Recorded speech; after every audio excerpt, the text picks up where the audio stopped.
ये दुनिया के लोग आपकी अच्छाई ना देखेंगे, लाख अच्छाई कर लेना, एक गलती हो जाए ना तो उसको हवा बना देंगे, पहाड़ बना देंगे। और मेरा कन्हैया ना लाख गलती करने के बाद एक कोई अच्छाई आपके अंदर हो तो वो एक अच्छाई को याद रखता है, लाख गलतियों को भूल जाता है।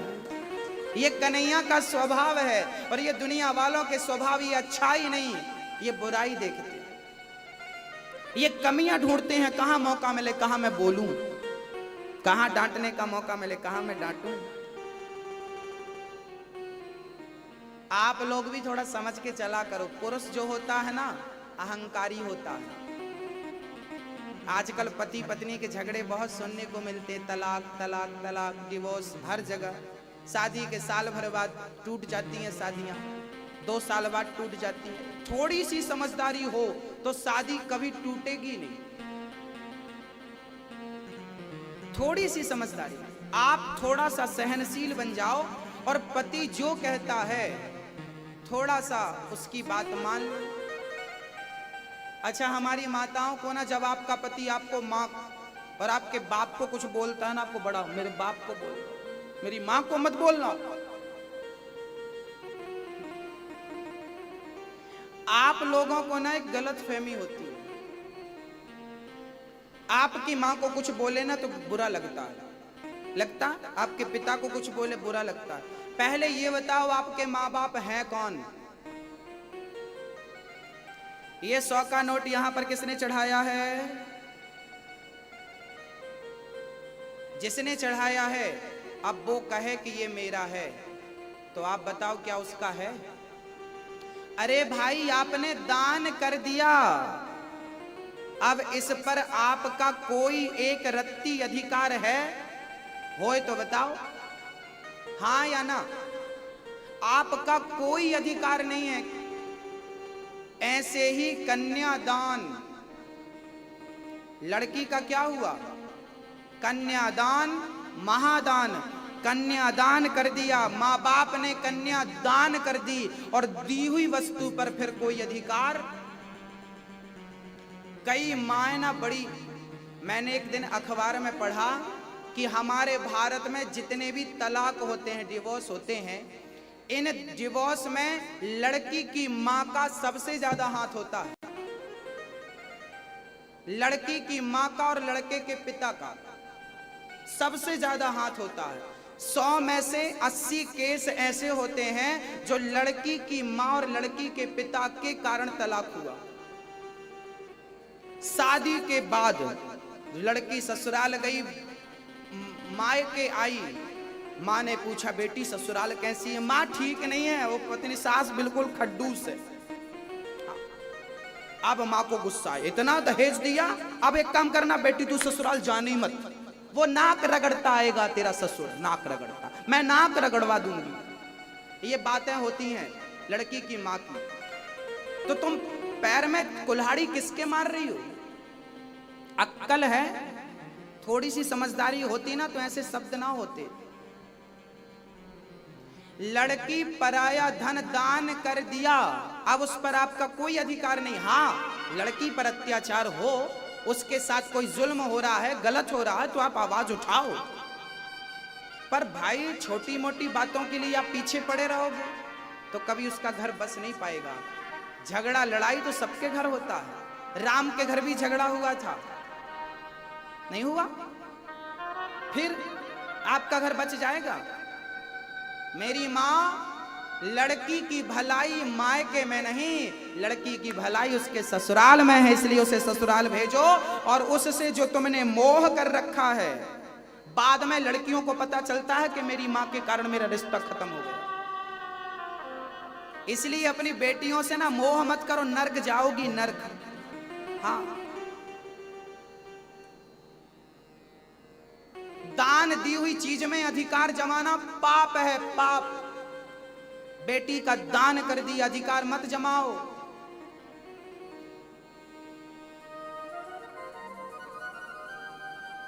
भगवान गोपियों से कह रहे हैं पति भगवान होता है, पति की सेवा करो। पति ईश्वर है।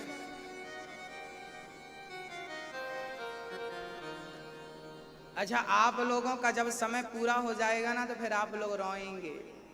हाँ, अभी आपके पति से ना झगड़ा होता होगा, कभी कभी पत्नी से झगड़ा होता होगा, सास से भी झगड़ा, ससुर से भी झगड़ा, सबसे झगड़ा होता। जब तक समय होता है ना हम लोग नफरत करते हैं, अलग अलग रहते हैं, एक दूसरे को देखना पसंद नहीं करते। एक सज्जन को मैं जानता हूं, उनकी पत्नी बहुत अच्छी थी। अचानक वो ना अपनी पत्नी से बिल्कुल प्यार नहीं करते थे, ताने मारते रहते थे, ताने ताने ताने, कभी प्यार की दो बातें नहीं करी। पत्नी बेचारी परेशान हो गई और किसी कारणवश उसे रोग हो गया, मर गई। जब पत्नी मरी तो पति को अकेलापन लगा। अब उसे याद सताने लगी, राम राम मेरी पत्नी थी तो मैं आता था तो गिलास भर पानी पिलाती थी, पांव दबाती थी, भोजन कराती थी। अब मैं घर आता हूं तो कोई पानी को नहीं पूछता। एक माँ होती है जो बच्चे का ख्याल रखती है, उसके बाद फिर पत्नी होती है जो अपने पति का पूरा ख्याल रखती है। और आपने उसका इतना सा भी ख्याल नहीं रखा, बाद में रोने से क्या होगा। मैं बहुत पुरुषों को जानता हूं जिनकी पत्नी 40 साल की उम्र में चल बसी, अब रोते हैं वो लोग कि मैंने अपनी पत्नी से गलत बात क्यों करी, कभी प्यार की बात क्यों नहीं करी। तो मेरी माँ, जब समय हाथ से निकल जाता है ना सब लोग रोते हैं, तो जब समय है तब समय का सदुपयोग कर लो। क्या कर लो मेरी माँ? समय का सदुपयोग कर लो। और मैं जितने पुरुष लोग बैठे हैं मैं इनसे भी निवेदन करना चाहूंगा कि आप अपनी पत्नी के लिए थोड़ा सा समय निकाला करो। वो आपके नाम की मांग भरती है, आपके नाम की चूड़ियां पहनती है, आपका मंगलसूत्र गले पर डालती है, आपके लिए सब करती है, फिर भी आप संतुष्ट नहीं होते, फिर भी आप सुखी नहीं होते। कभी कभी प्यार की बात कर लिया करो, उसे अच्छा लगेगा। बेचारी रोज भोजन बनाती है, कान सुनने को तरस गए कि कभी तो पति कहे कि आज की दाल बढ़िया है, आज की साग बढ़िया है, आज का भोजन बढ़िया है, पर पति ने कभी नहीं कहा भले बढ़िया नहीं है, कह दो उसकी खुशी के लिए। अरे उसकी खुशी यदि आपके बढ़िया कहने से है तो कहने में क्या घट रहा है। हाँ ओ भक्तो स्वर्गा से आयो है संदेश, बुलावो आग्यो राम को। बुलावा आया है किस किस का? हाँ, अच्छा आपका बुलावा कभी आएगा कि नहीं आएगा? मेरा भी आएगा। वो दिन कैसा होगा जब मेरा बुलावा आएगा, आपका बुलावा आएगा। वो दिन कौन सा होगा? मंगलवार होगा कि गुरुवार होगा कि शुक्रवार होगा? आएगा जरूर। इसलिए अपनी मौत को याद रखो, भूल मत। आप लोग भूल जाती हो। हाँ, अच्छा जिस आदमी को डॉक्टर ने कह दिया है इसे ब्लड कैंसर हो गया है, 5 दिन में मर जाएगा, अब जिसे 5 दिन में मरना हो उस आदमी से कहो कि चलो अब पत्नी से झगड़ा कर लो, करेगा? जिसे पता हो कि मैं मरने वाला हूं, बताओ झगड़ा करेगा? अच्छा आप अपने पति से झगड़ा करोगी? पता चले कि 5 दिन में मरना है, पता चले कि 5 दिन में मरना है, तो क्या अपनी सास से झगड़ा करोगी? हाँ ओ मैया बताओ, नहीं करोगी? तो अभी क्यों करती हो? महाराज जी अभी पता नहीं है ना, तो मैं बता रहा हूं, पता कर लो, मरोगे एक दिन। सबको वहीं जाना है, वहीं पहुंचना है, फिर भी इतनी नफरत, फिर भी इतनी घृणा। इंसान को इंसान से तो कम से कम घृणा नहीं करनी चाहिए।